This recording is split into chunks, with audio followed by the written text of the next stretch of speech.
Selamat malam. Luar biasa.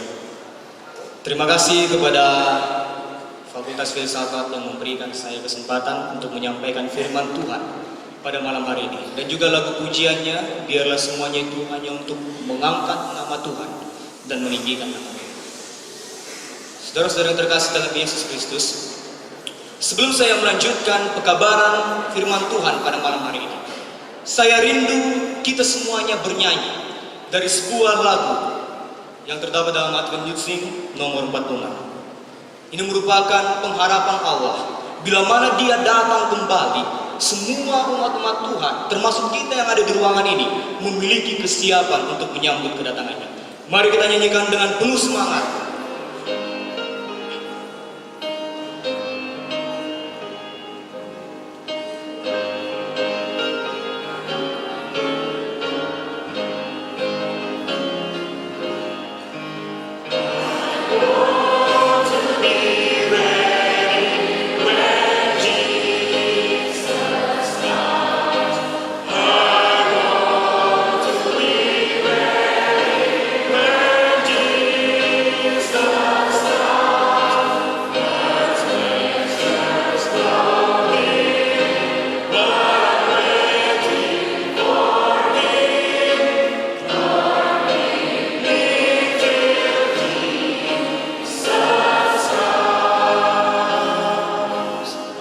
Kita semua memiliki kesiapan untuk menyambut kedatangannya.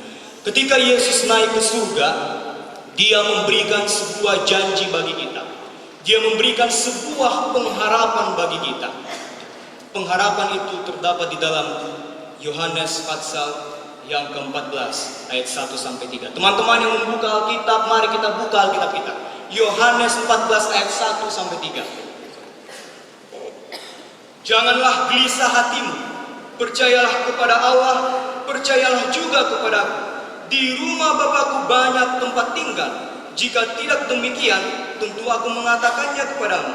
Sebab aku pergi ke situ untuk menyediakan tempat bagimu.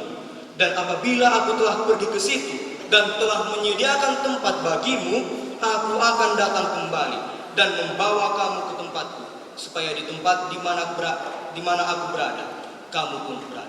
Janji dan pengharapan Tuhan ini Tuhan sudah berikan bagi kita. Sekarang yang Tuhan mau adalah bagaimana kesetiaan kita, sikap kita untuk menanggapi janji itu, untuk menyambut janji yang Tuhan berikan itu. Di dalam 2 Petrus 3 ayat 9a dikatakan bahwa Tuhan tidak lalai menepati janjinya. Tuhan tidak pernah lalai menepati janjinya. Dia akan datang kembali untuk membawa tempat bagi kita. Dia akan datang kembali untuk mengangkat kita masuk ke tempat yang Ia sediakan bagi kita. Oleh sebab itu, pada malam hari ini, apakah kita memiliki kesiapan untuk menyambut janji Tuhan itu? Itulah sebabnya judul pekabaran kita pada malam hari ini berjudul The Lord is Coming. Are you ready? Mari kita berdoa. Bapa kami yang di surga, berkati hamba-Mu yang akan menyampaikan firman Tuhan. Urapi seluruh pendengar, biarlah Tuhan berikan kuasa Roh Kudus, agar mereka boleh menerima dan mengaplikasikan firman ini dengan baik dalam kehidupan mereka masing-masing. Di dalam nama Yesus kami berdoa. Amin. Saudara-saudara yang terkasih dalam Yesus Kristus, di dalam dunia ini begitu banyak tragedi-tragedi ataupun peristiwa-peristiwa yang terjadi.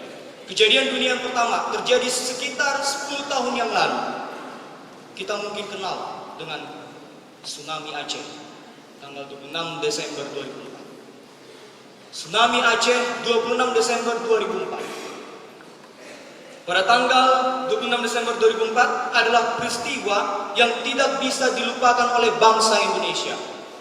Peristiwa yang menjadi sejarah bagi Indonesia, bagi dunia.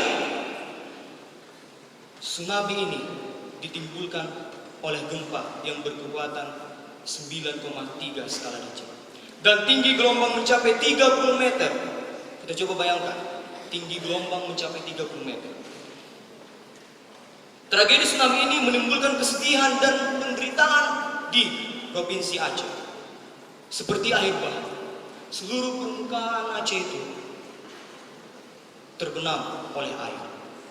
Banyak orang-orang yang kehilangan tempat tinggal. Banyak orang-orang yang kehilangan rumah mereka. Tercatat sekitar 173.741 jiwa yang meninggal pada saat tragedi ini terjadi. Kemudian sekitar 116.368 dinyatakan hilang dan setengah juta orang kehilangan tempat tinggal. Saudara-saudara yang terkasih dalam Yesus Kristus, ini merupakan satu peristiwa peringatan yang Tuhan berikan bagi kita manusia agar kita memiliki persiapan untuk menyambut kedatangannya. Bukan hanya di Indonesia yang terjadi. Tragedi yang kedua adalah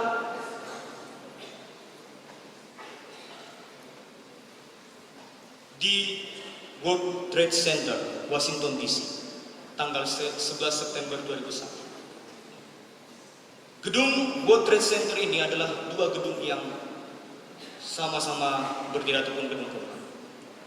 Sekitar 13 tahun yang lalu peristiwa ini terjadi.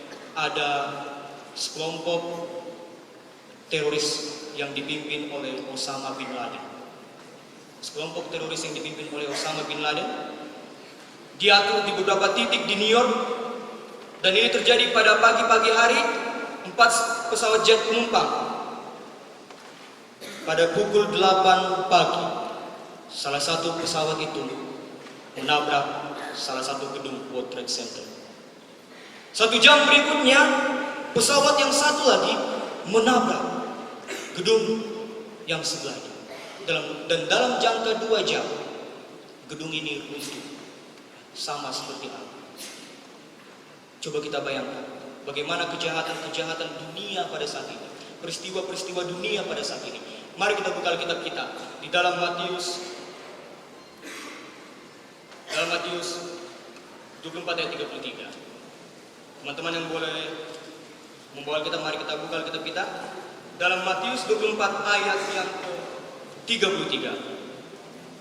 Dikatakan, demikian juga jika kamu melihat semuanya ini, ketahuilah bahwa waktunya sudah dekat, sudah di ambang pintu.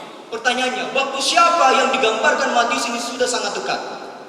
Tulisan Roh Nubuat di dalam Alfa dan Omega jilid 8 mengatakan, dunia yang sudah tua ini tidak jauh dari akhirnya. Nubuatan bukan hanya meramalkan cara dan tujuan kedatangan Kristus, tetapi juga memberikan apa?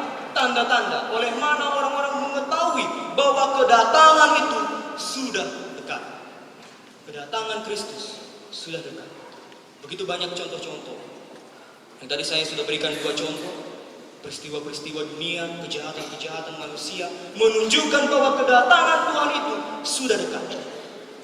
Saudara-saudara yang terkasih dalam Yesus Kristus, namun pada kenyataannya seluruh umat-umat manusia, bahkan saya dan saudara, terkadang kita tidak memiliki persiapan diri untuk menyambut kedatangannya. Terkadang kita lebih sibuk mementingkan diri sendiri, lebih sibuk mementingkan kehidupan duniawi daripada mempersiapkan diri menyambut kedatangan Yesus yang kedua kali. Pertanyaan bagi kita, apakah kita peka dan sadar bahwa kedatangannya sudah semakin dekat? Memang ada beberapa orang ketika melihat peristiwa-peristiwa itu, kejahatan-kejahatan dunia ini, ada yang bertobat.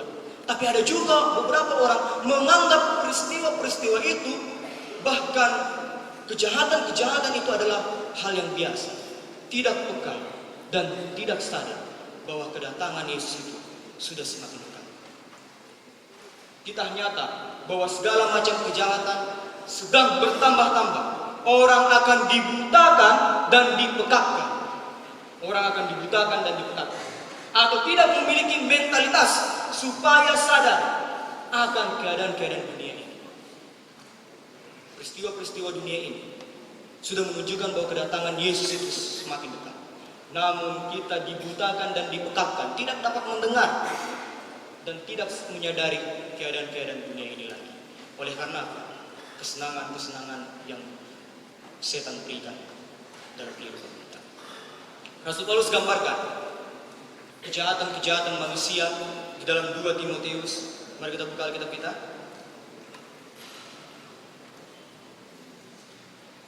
Dalam 2 Timotius 3 ayat 1 ayat 2 maksud saya 2 Timotius 3 2 sampai 5. Saya ambil ini terjemahan bahasa Indonesia sehari-hari, bahwa ini merupakan kejahatan-kejahatan manusia, baik di lingkungan kita maupun di luar.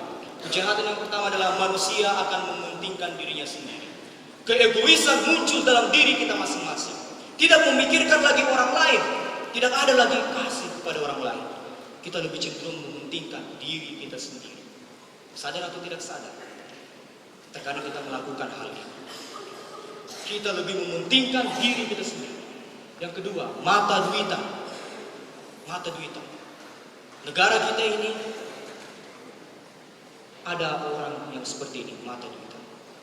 Korupsi, koruptor di mana-mana, para koruptor di mana-mana. Melakukan berbagai cara untuk mendapatkan uang. Semester lalu, pada saat saya masih di asrama, dalam 2 bulan, 4 laptop hilang. Artinya apa? Orang-orang sekarang ini berusaha melakukan berbagai cara untuk mendapatkan uang. Entah itu mencuri, ataupun menjual barang-barang yang lain, dan lain sebagainya. Melakukan berbagai cara untuk mendapatkan uang. Dan ini merupakan kejahatan-kejahatan dunia sekarang ini. Yang ketiga, sombong. Hati-hati, sombong. Menganggap dirinya lebih di atas daripada orang lain. Ingat teman-teman, sombong ini merupakan sifat asli daripada Lucifer. Sifat asli daripada setan. Kalau kita memiliki kesombongan dalam diri kita, berarti kita sama seperti siapa?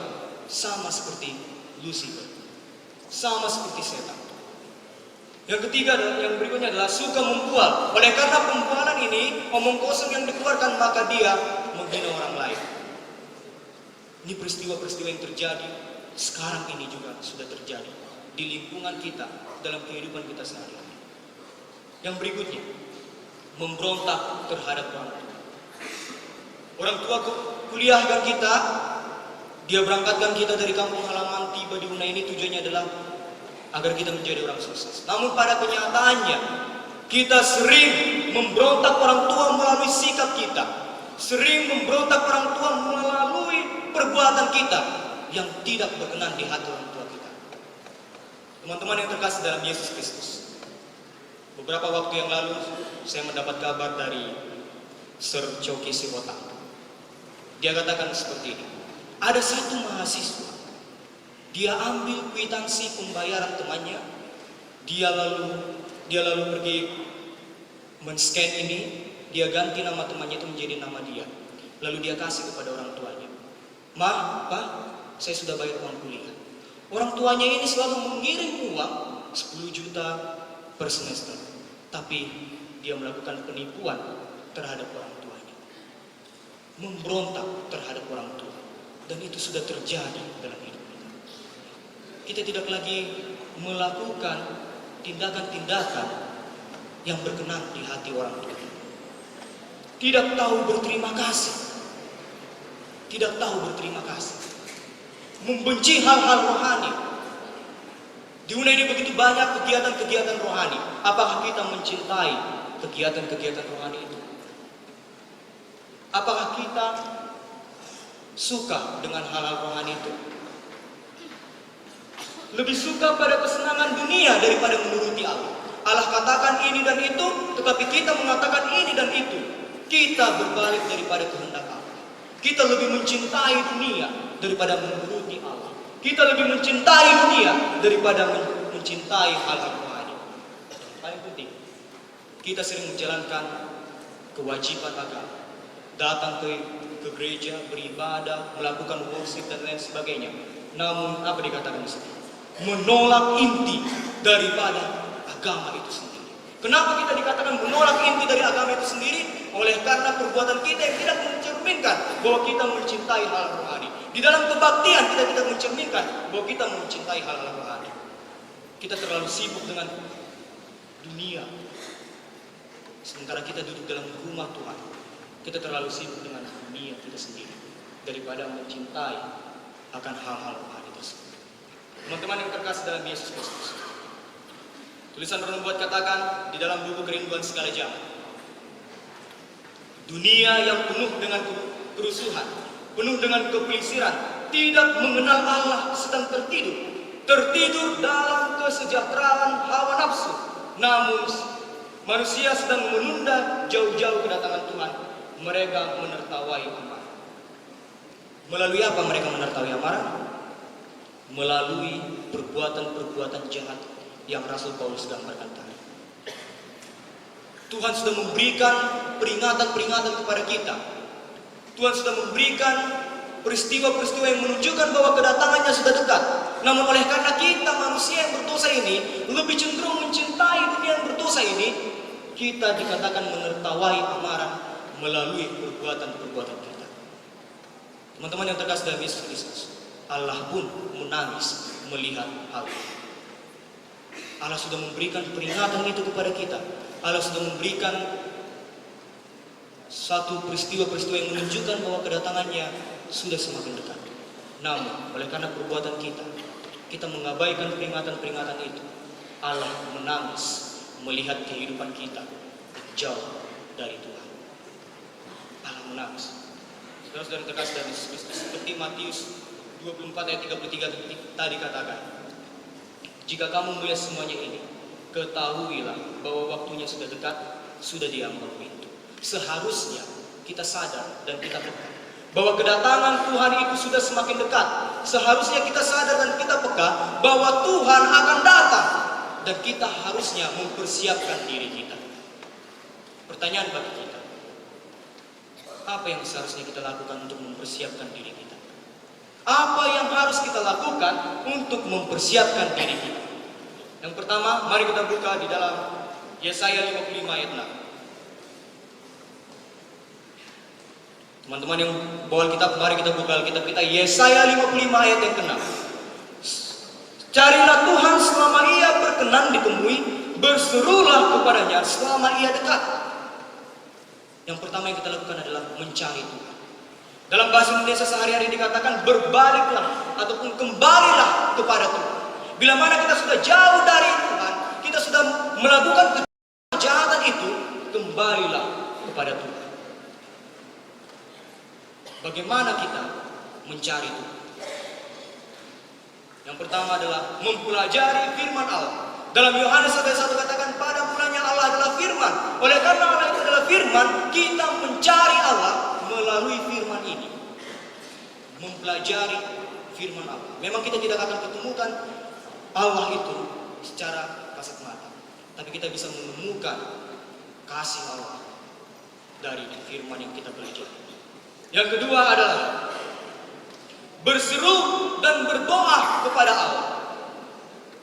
Sudah seberapa banyak kita berdoa kepada Allah? Seberapa sering kita berdoa kepada Allah? Dan yang ketiga, beribadalah kepada Dia.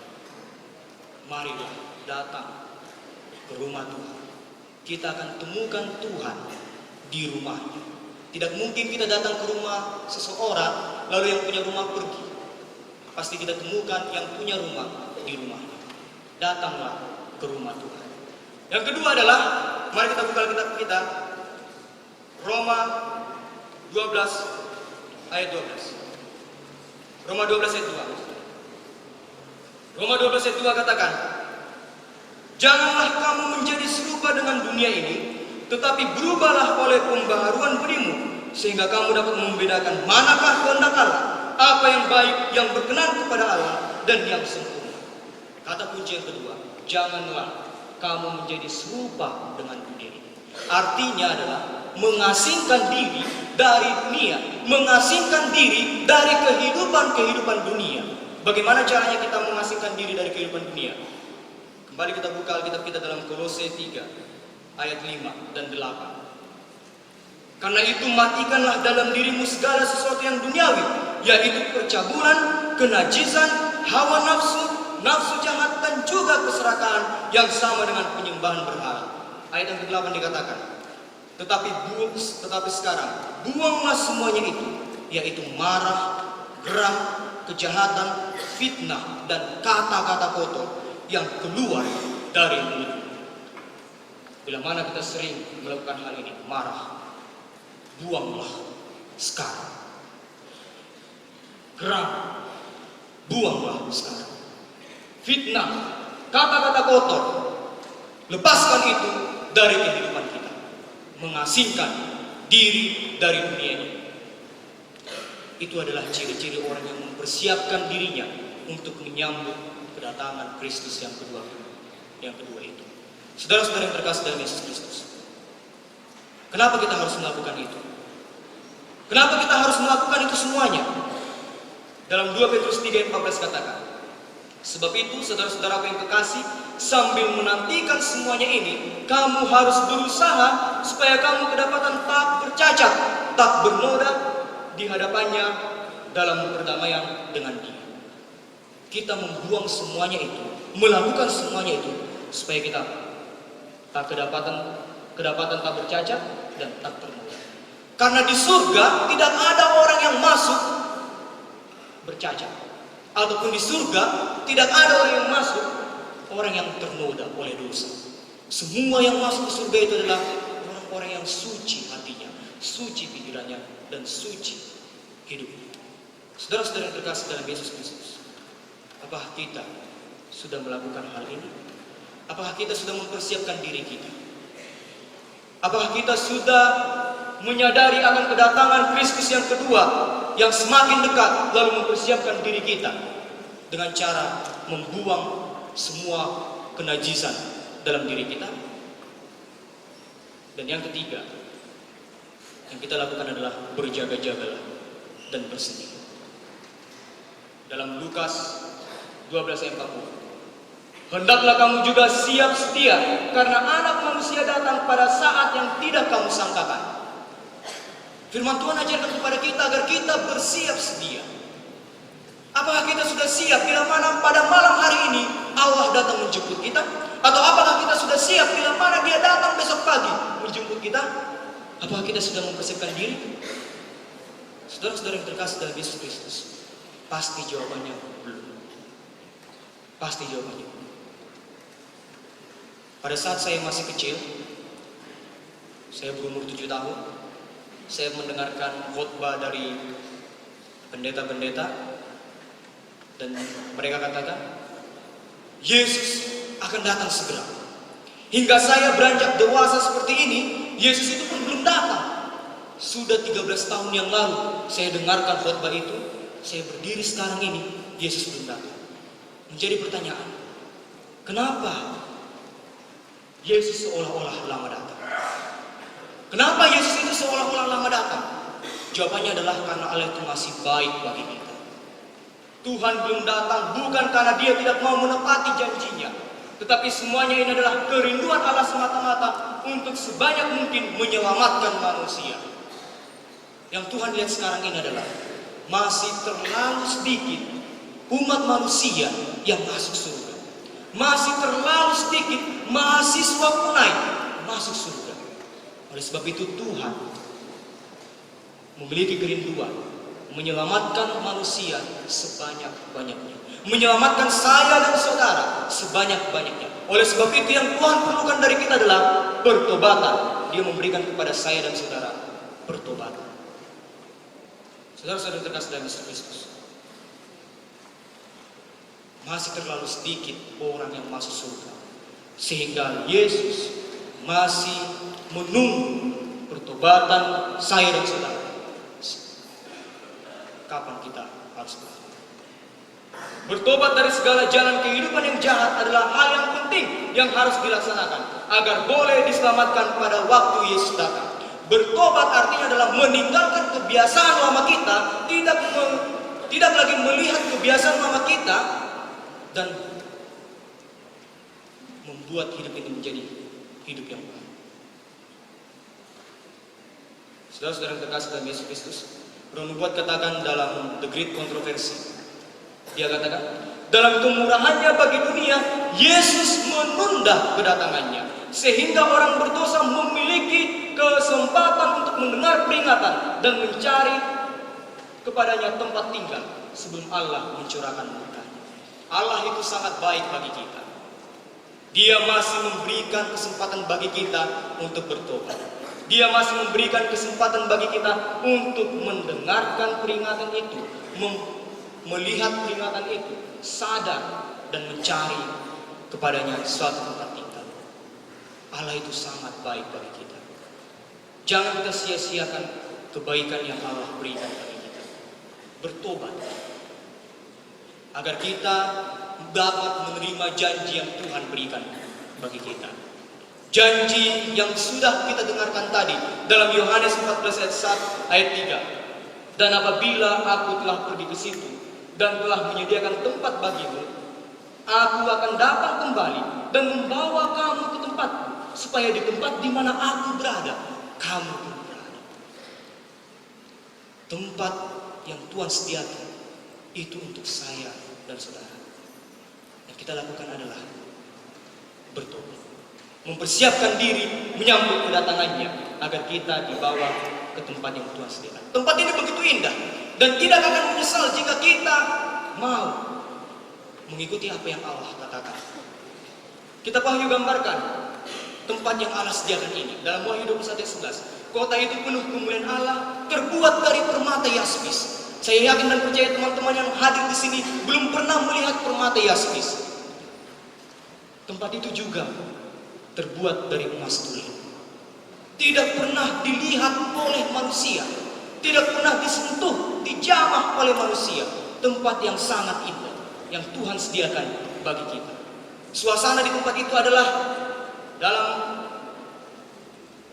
Wahyu 21:4. Tidak ada duka cita dan tidak ada ratap tangis. Semuanya sukacita, semuanya kedamaian, semuanya hidup yang tenang, damai, kebahagiaan. Oleh karena apa? Karena Allah tadi katakan dalam Yohanes 14 ayat 3 ini, tempat di mana aku berada, kamu pun berada. Oleh karena Allah berada bersama-sama dengan kita, maka kita akan mendapatkan sukacita dan kedamaian. Berjalan bersama Yesus setiap hari. Saudara-saudara yang terkasih dalam Yesus, pekalah dan sadar akan situasi dan kondisi yang sekarang ini, dan mempersiapkan diri untuk menyambut Allah pencipta langit dan bumi dan penebus kita. Sadarlah bahwa Yesus akan datang segera. Persiapkanlah diri untuk menyambut kedatangannya. Bagaimana caranya mempersiapkan diri? Seperti yang saya sudah bahas tadi. Carilah Tuhan, berbaliklah kepadanya. Carilah Tuhan melalui apa? Mempelajari firman-Nya, dan yang kedua, berdoa, berseru kepada Dia. Carilah Tuhan. Dan yang kedua adalah jangan menjadi serupa dengan dunia. Hilangkan hal-hal kenajisan dalam diri kita. Hilangkan hal-hal yang buruk, yang tidak berkenan di hadapan Allah dalam diri kita. Mengasingkan diri dari kehidupan-kehidupan dunia yang jahat itu. Agar apa? Agar kita tidak kedapatan bercacat dan tidak kedapatan bercela di hadapan. Sehingga kita layak di hadapan Tuhan, layak menerima tempat yang Tuhan berikan bagi kita. Dan yang ketiga adalah berjaga-jaga dan bersedia. Apakah kita sudah berjaga-jaga dan bersedia? Apakah kita sudah bersiap sedia? Bila mana Yesus datang pada malam hari ini, sudahkah kita mempersiapkan diri? The Lord is coming. Are you ready? Tuhan membawa.